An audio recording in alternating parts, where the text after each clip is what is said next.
Assalamualaikum warahmatullahi wabarakatuh. Tanah kosong terhampar nih bukan lapangan golf. Ini tanah wakaf. 1 meternya 300.000. 1 hektar berarti 3 miliar. Kita tidak minta pembebasan tanah. Ada hamba Allah yang dibukakan Allah hatinya, ambillah tanah nih Pak Ustadz, lillahi ta'ala. Habis, tak ada kepentingan politik, ekonomi, sosial, apapun tak ada. Lillahi ta'ala. Lalu apa yang bisa kita lakukan untuk tanah ini? Maka jamaah dimanapun berada, dirikanlah di sini asrama, buatkanlah di sini saung. Masjid Pak Ustadz, masjid udah ada di seberang, udah siap. Buatkanlah di sini tempat mereka membaca Quran. Niatkan untuk almarhumah emak, almarhumah ayah, almarhum suami, almarhum anak menantu. Kuwakafkan, kusedekahkan ini, transferkan. Telepon ke nomor admin 0852 6541 6060. Assalamualaikum admin Yayasan Tabung Wakaf Umat, tolong sampaikan ke Ustaz Abdul Somad bahwa ini wakaf untuk almarhumah emak saya, almarhumah kakak saya, almarhum suami saya. Maka mengalir pahalanya sampai kapan? Sampai hari kiamat. Pagi, petang, siang dan malam anak-anak di sini akan baca Quran non-stop. Dari mulai jam 4 mereka bangun tahajud, sholat subuh, mengulang hafalan, belajar pagi, sholat zuhur, belajar sore, sholat asar, belajar malam, maghrib ke isya, tengah malam tahajud. Terang benderang alam barzah kita. Sejauh mata memandang alam kubur kita. Rumah yang besar kau tinggalkan, anak istrimu, iya kalau dia ingat kepadamu. Tapi yang kau berikan 1, 2, 3 sak semen di sini, itu yang akan menjadi kekal amal abadi. Hidup ini singkat jamaah, tapi resiko yang kita terima luar biasa. Jangan ada kata terlambat. Kirimkan seperak, 2 perak, seketip, 2 ketip, seringgit, 2 ringgit. Itu akan menjadi amal yang mengalir sebagai amal jariah. Berkah selalu, terima kasih. Assalamualaikum warahmatullahi wabarakatuh. Bismillahirrahmanirrahim. Assalamualaikum warahmatullahi wabarakatuh. Waalaikumsalam warahmatullahi wabarakatuh. Alhamdulillah wassalatu wassalamu ala Rasulillah wa ala alihi wa sahbihi wa man tabi'ahu wa mawalah. Jamaah Masjid Usuluddin, jamaah Masjid Raya. Yang kedua jamaah ini online. Sedangkan yang bersama saya saat ini adalah jamaah pesantren tahfiz Quran Yatama. Baik yang online maupun yang offline, insya Allah semuanya mendapatkan keberkahan. Amin. Dengan ustadznya boleh online, tapi berkahnya tetap offline, insya Allah. Saya dulu berpikir bahwa saya masih ada kesempatan 20 tahun lagi. Lahir 77, umur sekarang 44. Jadi kalau meninggal 63 tahun, masih ada 19 tahun lagi. Masih panjang. Dulu saya berpikir begitu. Nanti masih panjang ini, 19 tahun lagi. Nanti insya Allah 2021, 2031, 2040 baru umur 63. Selalu saya berpikir begitu. Sampai akhirnya cara berpikir saya itu berubah. Ketika kawan saya satu kelas, satu angkatan, sama-sama duduk kursi dekat, sama-sama sarapan pagi, ternyata meninggal dunia. Di situ saya seperti terbangun dari tidur panjang. Ternyata mati tidak menunggu 63 tahun. Mati tidak menunggu tahun 2040. Dilihat dari fisik, dia lebih sehat dari saya. Badannya lebih tegap, lebih berotot. Ketika ibu saya meninggal, dia datang menjenguk ke kampung saya. Dalam keadaan sehat walafiat. Meninggal. Lalu kemudian kawan satu kampung sama-sama mendaftar ke IAIN Susko tahun 96. Sama-sama satu sekolah di Madrasah Aliyah Nurul Falah Air Molek Indragiri Hulu. Meninggal juga. Bukan karena COVID. Jadi itu membuat saya terbangun, merubah semua program-program saya. Saya anggap bahwa saya ini sudah mati sebetulnya. Jadi saya hidup sampai hari ini bonus. Maka saya tidak ingin sia-sia hilang. Saya kemarin dari Pekanbaru ke Duri 120 km, lanjut dari Subanga, kemudian terus kami ke Tasik Serai. Dari Tasik Serai jalan tanah berdebu melewati kebun-kebun sawit ke tempat sampan. Naik sampan kecil melewati danau, lewat lagi Sungai Siak kecil sampai ke Bagan Benio.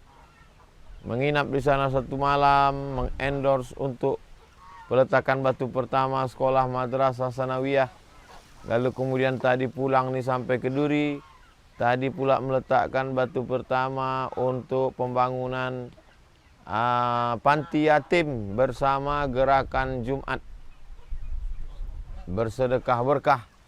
Lalu kemudian meresmikan cabang Yayasan Tabung Wakaf Umat cabang Duri.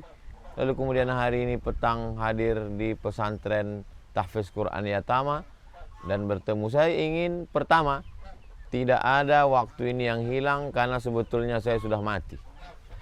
Kalau dibandingkan dengan kawan-kawan saya itu, sebetulnya saya sudah mati. Maka sisa hidup ini mesti dimanfaatkan. Saya tidak sedang menceramahi Bapak Ibu Saudaraku. Saya sedang mengingatkan diri saya sendiri bahwa kita semuanya akan mati, manfaatkanlah waktu ini. Saya menganggap ibu saya itu umurnya masih panjang karena kakaknya masih hidup 85 tahun. Sampai hari ini masih hidup. Jarak ibu saya dengan kakaknya 11 tahun. Jadi saya menganggap nantilah. Ternyata meninggal. Tak dapat dijemput balik. Berlalu begitu saja. Kalaulah, ini kalau berkalau-kalau. Kalaulah bisa hidup lagi, mungkin saya akan mengambil libur seminggu. Jalan-jalan ke Malaka, jalan-jalan ke Singapura, Saya menganggap dia masih sehat nih.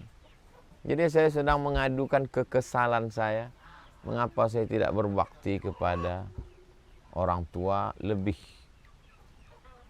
Saya sibuk pergi ke sana sampai tidak pernah di Pekanbaru. Senin, Selasa, Rabu, Kamis, Jumat. Habis selesai Makassar masuk ke Balikpapan, terbang ke Papua, pergi ke Jakarta, pergi ke Bandung. Karena saya pikir ini orang tua masih panjang umurnya. Ternyata sedang di Madura meninggal. Tersadar dari tidur lelap panjang. Maka yang masih punya orang tua, libur sejenak. Karena ada masanya kita terasa hampa, tak ada gunanya, tak ada maknanya lagi. Jadi saya sedang bercerita tentang kerisauan, tentang kegelisahan, tentang kekecewaan. Supaya kawan-kawan, sahabat-sahabat dapat melakukan yang lebih baik dari yang pernah saya lakukan. Saya sudah lakukan yang terbaik. Saya belikan apa yang dia suka, makanan, pakaian. Tapi tidak. Seandainya saya berpikir bahwa besok dia akan meninggal, tentu saya tidak melakukan seperti yang saya lakukan. Saya berpikir bahwa dia akan meninggal seperti kakaknya, masih ada 15 tahun lagi. Bahkan saya berpikir nanti mak akan mengantar cucu yang pertama ini, kita akan ke Kairo. Padahal keponakan saya yang mau diantar itu masih kelas 2 sanawiyah. Jadi saya berpikir terlalu panjang, terlalu jauh. Padahal kematian begitu dekat. Jadi yang masih punya ibu, yang masih punya saudara, manfaatkan. Ambil waktu, space, berhenti sejenak dari perjalanan hidup yang menjemukan, melelahkan ini. Ada waktu untuk keluarga, ada waktu untuk anak-anak, ada waktu untuk orang tua. Sehingga bukan berarti setelah meninggal dunia kita tidak bisa berbakti, bisa. Sampai hari ini saya masih tetap buat program sembako, 1 bulan 200 paket. Masih tetap buat macam-macam program. Yayasan pun saya buat nama almarhumah, Yayasan Hajah Rohana Berbagi. Yayasan pendidikan, ada tahfiz Quran gratis. Tapi alangkah indahnya kalau dia masih hidup. Alangkah nikmatnya kalau dia ada. Dia ada, cuman kita tak bisa merasakannya. Mereka sebetulnya tidak pernah mati. Mereka itu tetap hidup. Hanya saja kita tak bisa merasakannya. Poin yang pertama bahwa setiap umur kita ini kita anggap ini bonus dari Allah SWT. Poin yang kedua, manfaatkanlah waktu untuk keluarga, untuk orang tua, untuk anak, untuk sahabat-sahabat, untuk kawan-kawan. Karena berapa banyak ketika kita dapat kabar mereka meninggal, kita berandai-andai. Andailah dulu dia kita undang ke rumah makan, andailah dulu kita sempat jalan-jalan, andailah dulu kita sempat, tapi semuanya hanya tinggal kenangan saja. Maka saya selalu memanfaatkan momen-momen untuk bertemu dengan sahabat-sahabat, kawan-kawan. Karena ada masanya nanti semua itu hanya tinggal penyesalan saja. Apa yang bisa kita lakukan di sisa-sisa umur yang dititipkan Allah Subhanahu wa taala? Kalau ada tanah, buatlah tanah itu sebagian untuk ahli waris, untuk istri, untuk anak, untuk ahli waris. Tidak boleh semuanya kuserahkan untuk agama Allah. Kata Nabi tidak. Mesti ada untuk ahli waris, tapi ada sebagiannya untuk bangun masjid.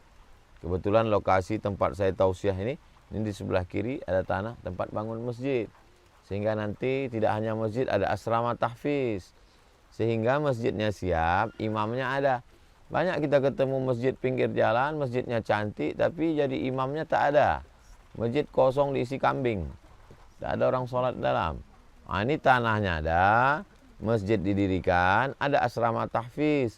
Sehingga kita betul-betul memakmurkan masjid. Makna memakmurkan masjid, bangunan fisiknya ada, dan SDM-nya disiapkan. Dari mulai TK tahfiz, SD tahfiz, SMP tahfiz, SMA tahfiz. Nanti setelah itu dia mau kuliah terserah. Mau jadi insinyur, arsitek, pengacara, lawyer, advokat. Mau jadi bisnismen, terserah mau jadi apa. Tapi dia adalah generasi yang Qur'ani. Silakan cari duit sebanyak-banyaknya. Targetnya beli tanah bangun masjid. Silakan punya mobil berapa. Tapi yang bisa kita pakai, lama hidup banyak dirasa, jauh berjalan banyak ditengok. Belum pernah saya jumpa orang kaya pakai mobil sekalian 2 biji, dia yang nyetir 2-2. Sekaya-kaya kita paling bisa pakai mobil dia, istrinya, anaknya, selesai. Kalau ada orang pakai mobil 5 sekali, dia berarti istrinya 4. Yang lain itu cuman. Jadi silakan punya duit banyak, beli mobil, mobilnya untuk apa? Wakafkan ke YTWU. YTWU dulu, yang lain nyusul belakangan. Buatkan mobil wakaf ambulan. Begitu susahnya. Ambulan ini penting, wakaf ambulan. Jadi kalau ada orang mengatakan, rumah tidak bisa dibawa mati. Bisa. Mana rumah yang dibawa mati? Ini di depan saya ada rumah. Ini rumah ini bisa dibawa mati. Kenapa? Karena rumah ini sebagai asrama tahfiz. Anak-anak sudah 2 tahun tinggal di sini. Kalau ada orang mengatakan, kebun tidak bisa dibawa mati. Bisa. Syaratnya wakafkan. Ini kebun luas, tapi 1 hektar wakaf. Ini. Jadi berpikir kita sibuk cari duit. Ini jangan orang mengatakan, jamaah sekalian, dunia ini hanya membuat kita terlena. Tinggalkanlah dunia. Habislah dunia ini diambil orang. Umat Islam menjadi fakir, miskin, susah, melarat. Gara-gara ustadz yang model beginilah. Ini pembodohan luar biasa. Ustadz mesti berkata, umat Islam mesti punya ruko. Umat Islam mesti punya mobil. Umat Islam mesti punya tanah. Umat Islam mesti punya kebun karet sejauh mata memandang. Tapi sebagiannya diwakafkan untuk agama Allah. Itu baru. Antara awarasataka aghnia. Kau tinggalkan anak-anakmu dalam keadaan aghnia, kaya. Khairun, lebih baik. Min antada'ahum allatan. Daripada kau tinggalkan mereka miskin, susah, melarat. Yatakaffafuna 'alan nas. Minta-minta kepada manusia. Jangan kalian sangka saya ceramah ini karena gambarnya di sini pondok atap daun ini fakir miskin. Dah, ini kaya. Luas nih, cuman hidup bersahaja. Nah, ini dia. Kalau kalian mau datang, jangan takbir dulu nanti, belum lagi nih. Nanti takbirnya pas penggalangan dana baru takbir. Nah, alhamdulillah saya 1 hari ini peletakan batu pertama. Peletakan batu pertama 3 kelas di Bagan Benio. Siapa yang akan melanjutkan 3 kelas itu? Fotonya sudah berserak-serak. Di sana tak ada jaringan, tak ada signal. Begitu di jalan tadi, Ustadz Tatang langsung buka Facebook. 2 foto baru sedang diupload. Rupanya kepala sekolah sudah memuat foto kami peletakan batu pertama. Ini saya mengajak jamaah semuanya, mari support pembangunan 3 kelas di Bagan Benio. Tolong support. Kenapa? Karena kalau sampai kelas ini tak jadi, malunya saya minta ampun. Maka ini semua tanggung jawab kita bersama di hadapan Allah Subhanahu wa taala. Jangan hanya sampai pada menikmati pengajian. Saya kalau mendengar suara qori tadi, Masya Allah Pak Ustadz. Saya kalau mendengar pengajian Ustadz Somad, hancur lebur hati saya Pak Ustadz. Udah sampai situ aja, iya. Itu baru sebagai penikmat pengajian. Saya tadi mendengar suara Ustadz Muzammil Hasbullah, imam, suaranya mantap Ustadz. Maka saya ingin 100 anak di Duri macam Ustadz Muzammil. Begitu. Itu yang saya tak bisa membiayai 100 Pak Ustadz. 1 saya biayai. Mantap. Ma la yudraku kullu, la yutraku kullu. Yang tak bisa dilakukan semua, jangan tinggalkan semua. Masjid Usuluddin. Masjid Usuluddin tempat saya tausiah, dari mulai tak ada orang sampai takut orang datang. Saya datang ke Masjid Usuluddin itu dulu, tak sampai 1 sop jamaahnya. Tak ada orang datang. Sampai pada akhirnya saya mau tausiah di Masjid Usuluddin, Ustadz Somad tidak boleh tausiah Usuluddin karena takut orang datang. Bayangkan itu. Dari mulai tak ada orang datang sampai takut orang datang. Saya tausiah di Usuluddin, imamnya kakak kelas saya, imam di Masjid Usuluddin. Sampai sekarang orangnya di ketua DPRD Bengkalis. Bayangkan itu. Saking lamanya itu. Saya datang ke Masjid Usuluddin, diminta KTP di pintu, padahal saya sudah pakai koko, pakai peci, saya bukan penjahat. Balik saya dari pintu gerbang Usuluddin. Sampai diminta lagi ceramah Usuluddin. Sampai tak datang lagi karena tak boleh, karena takut orang ramai datang. Nah, jadi Masjid Usuluddin tetap tegak berdiri. Jamaahnya tetap. Yang mati berapa, yang sakit berapa, yang kekal abadi. Masjid Usuluddin akan tetap berdiri sampai hari kiamat. Tapi jamaahnya ada yang meninggal, jamaah ada yang sakit. Kitalah yang akan mengabadikan diri kita. Orang lain tidak. Ustadz pernah ke Masjid Usuluddin? Ya. Mana imamnya? Imamnya sekarang sudah berprestasi. Dulu menjadi imam di masjid, sekarang menjadi imam. Dulu jihadnya di masjid, sekarang jihadnya di parlemen. Terus jamaah-jamaah yang tua-tua dulu? Mana? Sakit, meninggal, selesai. Mana amal jariah kita? Alhamdulillah, di rumah ini tanahnya, kebunnya, rumahnya menjadi amal jariah. Jadi ini bukan sekedar ceramah kosong, hampa, tak bermakna. Kalau ada orang mengatakan, dulu ada namanya tanah wakaf dulu, sekarang sudah tak ada lagi. Ada tanah wakaf itu sekarang. Dulu ada namanya kelas yang dibangun, sekarang sudah tak ada lagi. Ada. Tidak ada alasan bagi jamaah Usuluddin, Masjid Raya, Masjid Agung, Masjid Besar, dimanapun berkata bahwa di mana peluang kami untuk beramal soleh. Peluangnya banyak sekali. Ikuti saja Instagram Ustadz Abdul Somad, isinya endorse semua. Endorse bangun masjid, endorse panti, endorse asrama, endorse.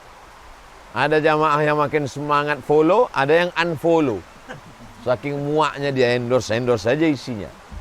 Saudara yang dimuliakan Allah Subhanahu wa taala. Ada ketenangan hati. Hari ini saya ketemu dengan manusia-manusia yang unik luar biasa. Tadi ketemu dengan bapak-bapak punya pecel lele. Ustadz Somad mampir ke pecel lele saya, sambalnya hijau. Dalam hati saya sambal hijau di Pekanbaru banyak. Apa bedanya? Di pecel lele tempat saya, anak yatim gratis. Tahfiz Quran gratis. Santri gratis. Sejak saya buat ini Pak Ustadz, pelanggan makin ramai banyak. Oh, manusia unik, gayanya biasa saja. Bukan ustadz, bukan ulama. Tapi boleh jadi dia lebih dulu masuk surga dari Ustadz Abdul Somad. Selesai dari sana, datang kemari, ketemu lagi manusia unik. Ini kebun luas sawit. tapi ada dikhususkan untuk wakaf, ditinggalkan menjadi agama Allah. Ini ada ditempatkan khusus. Dan ternyata hadis yang lama sudah saya baca. Apa dia? Dawu mardakum bis sadaqah. Obatilah orang yang sakit di antara kamu dengan sedekah. Hadisnya sudah lama dibaca. Hari ini istri dari jamaah kita sakit, ternyata sembuh. Penyakit yang tak ada obatnya, ternyata sembuh. Kenapa? Karena keutamaan sedekah. Yang tak percaya datang kemari, tengok, saksikan sendiri. Tapi sebelum kemari, yakinkan Anda sudah PCR dan bebas COVID-19. Saudara, karena ini kawasan tertutup, santri-santri ini harus kita jaga keselamatannya. Tapi saya ingin mengatakan, ajaran agama Islam itu bukan omong kosong, bukan hampa, bukan tak ada makna, bukan hanya torehan tinta kertas di atas tinta, pena di atas kertas kosong. Enggak. Mana buktinya? Apa yang dilakukan hari ini bukti bahwa Islam itu nyata. Mana masjid, mana sedekah, mana wakaf. Nih dia, nyata, ada orangnya. Mana penyakit bisa diobati dengan sedekah. Nih, ada orangnya. Hidup sampai hari. Tinggal kita mau membuka mata, membuka telinga, membuka hati dan pikiran. Sementara malaikat maut datang mencabut nyawa kita, insya Allah. Jamaah yang ada di Usuluddin, yang berada offline di pesantren tahfiz Quran Yatama, ada orang yang bingung mencari ketenangan. Pergi ke diskotik tak tenang, minum khamar tak tenang, pakai sabu tak tenang, ditangkap polisi baru agak tenang sedikit. Pakai lagi narkoba tak tenang, tertangkap lagi malu tak tenang, stres, depresi, mau bunuh diri takut. Ketenangan itu berada ketika kau kembali ke jalan Allah. Yang sudah lari terlalu jauh dari jalan Allah, rusak hubungan dengan manusia, putus asa dengan kasih sayang Allah, baliklah ke jalan Allah Subhanahu wa taala. Dekati lagi pondok pesantren. Kembali ke masjid, kembali ke pengajian.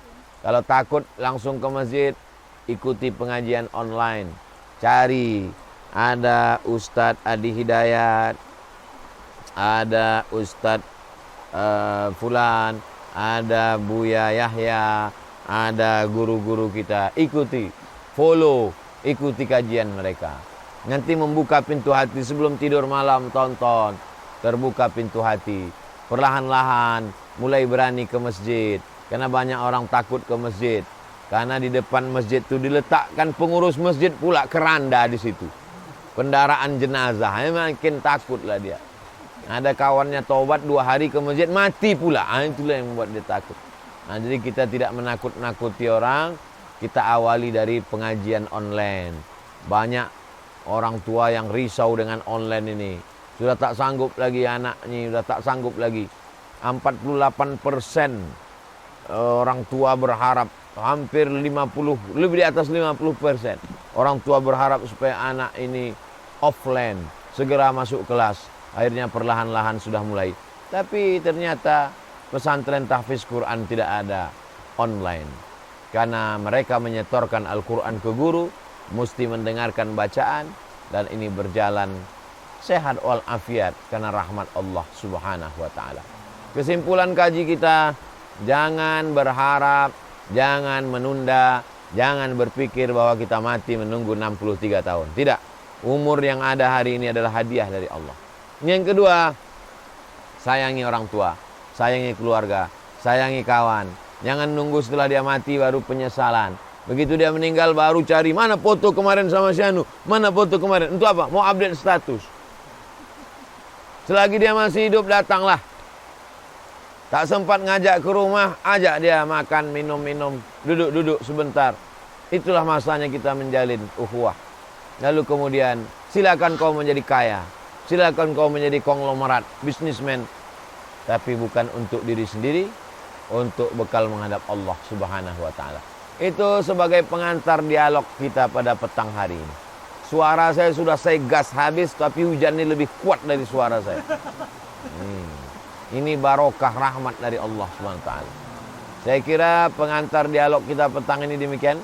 Saya kembalikan ke moderator. Wassalamualaikum warahmatullahi wabarakatuh. Waalaikumsalam.